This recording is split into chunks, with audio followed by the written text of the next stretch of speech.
Bismillahirrahmanirrahim. Assalamualaikum warahmatullahi wabarakatuh. Waalaikumsalam. Kelanjutan dari bab penjelasan mengenai bahaya-bahaya diskusi dan budi pekerti yang membinasakan yang terbit daripadanya. F. Bagian daripadanya adalah mencari-cari dan mengikuti kesalahan orang lain. Allah Ta'ala berfirman, A'udzubillahi minasyaitonirrajim, Bismillahirrahmanirrahim, wala tajassasu, yang artinya, dan janganlah kamu mencari-cari kesalahan orang lain. Al-Hujurat ayat 12. Orang yang berdiskusi itu tidak lepas dari mencari ketergelinciran teman-temannya dan mengikuti aurat atau kesalahan lawannya, sehingga ia diberitahu dengan kedatangan seorang yang berdiskusi ke negerinya. Lalu ia mencari orang yang dapat memberitakan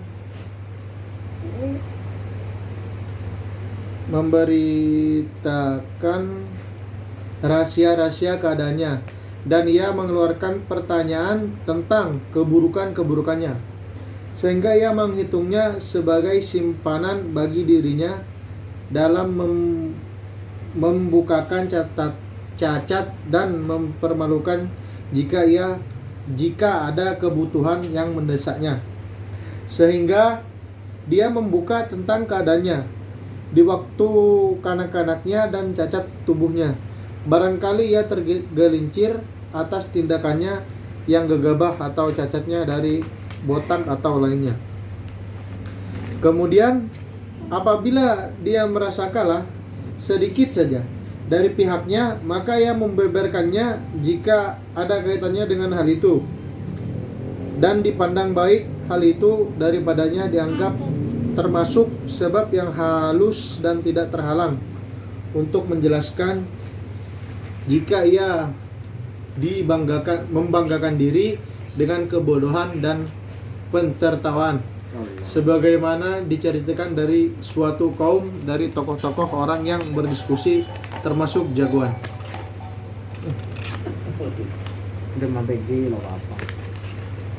Selanjutnya G. Sebagian daripadanya adalah gembira ria karena kesusahan orang dan susah karena kegembiraan orang. Barang siapa yang tidak senang bagi saudaranya yang muslim terhadap apa yang ia senangi bagi dirinya, maka ia jauh dari akhlak orang yang mukmin. Setiap orang mencari kemegahan dengan menampakkan keutamaan, maka pastilah ia digembirakan oleh sesuatu yang memburukkan teman-temannya dan kesulitan-kesulitan orang-orang yang menandinginya dalam keutamaan. Dan terjadinya saling membenci di antara mereka sebagaimana di antara madu-madu. Sebagaimana salah seorang madu itu apabila melihat temannya madunya, maka gemetarlah persediaan-persediaannya dan pucatlah rupanya. Maka demikian juga kamu melihat orang yang berdiskusi, apabila ia melihat orang lain yang berdiskusi, maka rupanya berubah dan ia goncang lalu ia membenci, seolah-olah dia melihat syaitan yang keterlaluan atau binatang buas yang membahayakan. Di manakah kejinakan dan kelonggaran yang berlaku di antara para ulama agama ketika bertemu? Dan di manakah persaudaraan, tolong menolong, bahu membahu dalam suka dan duka? Sehingga Asy-Syafi'i radhiyallahu an berkata, ilmu di kalangan orang-orang yang utama dan berakal adalah rahim atau persaudaraan yang bersambung.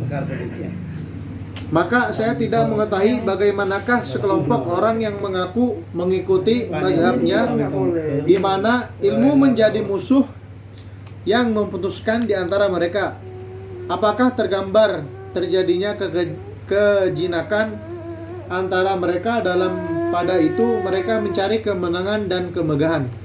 Jauhlah. Dan cukuplah bagimu berbuat keburukan dengan melakukan keburukan yang menjadikan kamu tetap pada akhlak yang orang-orang munafik dan membebaskan atau melepaskan kamu dari akhlak orang-orang mukmin dan muttaqin. Lewat. Cukup untuk minggu ini, cukup sampai bagian khas. Selanjutnya ada bagian I dan seterusnya. Mohon sekian, kurang lebih yang mohon maaf. Wassalamualaikum warahmatullahi wabarakatuh. Waalaikumsalam warahmatullahi wabarakatuh.